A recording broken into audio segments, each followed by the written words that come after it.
মক্কার জমিনে বিশ্বনবীকে হত্যার ষড়যন্ত্র করা হলো। বিশ্বনবী আর থাকতে পারলেন না।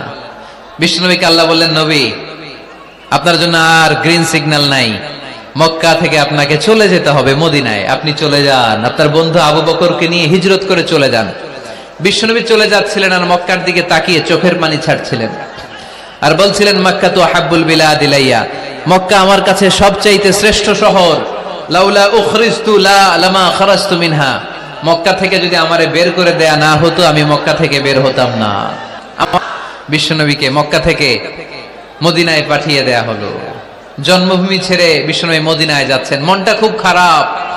প্রথম যখন মানুষ বিদেশে যায় এয়ারপোর্টে কাঁদে না? এয়ারপোর্টে গেছেন আপনারা?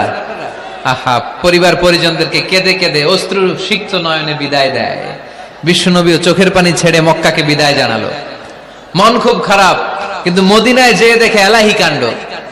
মদিনার উপকণ্ঠে সানিয়াতুল ওয়াদা নামক জায়গায় আবাল বৃদ্ধ বনিতা দফ বাজিয়ে বাজিয়ে বিশ্বনবীরে ওয়েলকাম করতে শুরু করলো। তলাআল বাদরু আলাইনা মিন সানিয়াতিল ওয়াদা ওয়াজাবা শুকরু আলাইনা মা দাআ লিল্লাহি দা আইয়ুহাল মাবউসু ফীনা جئت من أمر المطاع جئت شرفت المدينة مرحبا يا خير دا যারা পারেন পড়েন।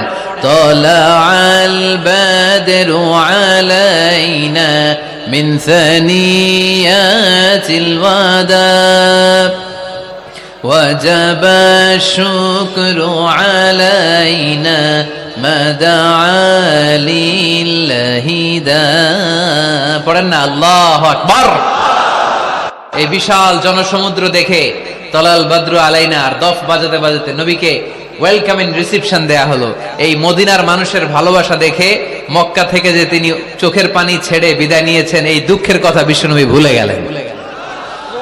বিশ্বনবীর মনকে আবার খুশি করে দিল কে? সুবহানাল্লাহ কইতে পারলেন না? ওয়ালা সাউফা ইউতিকা রাব্বুকা ফাতারদা, নবী অচিরে এমন জিনিস আপনাকে আমি দান করব, আপনি খুশি হয়ে যাবেন।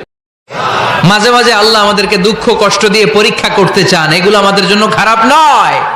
এই দুঃখ কষ্ট বিপদ আমাদের কোমরকে সোজা করে, আমাদের পায়ের মাটিকে শক্ত করে। চিল্লায় বলেন ঠিক কি না? প্রতিকূল পরিবেশে কিভাবে বাঁচতে হয় এই দুঃখ কষ্ট আমাদেরকে শিখায়। এজন্য মুমিন বান্দার বৈশিষ্ট্য হচ্ছে দুঃখ কষ্ট বেদনা জ্বালা এগুলোতে সে আপসেট হয় না, সে হাল ছেড়ে দেয় না, সে ভরসা রাখে একজনের উপর। চিল্লায় বলতে হবে তিনি কে? কারণ মুমিন জানে রাত্রি যত গভীর হয় অন্ধকার তমানিসা ভেদ করে সুবহে সাদিক হয়। মুমিন জানে গর্ভবতী নারীর পেটের ব্যথা যেই দিন বাড়তে থাকে ওই দিনই নতুন মেহমান আগমনের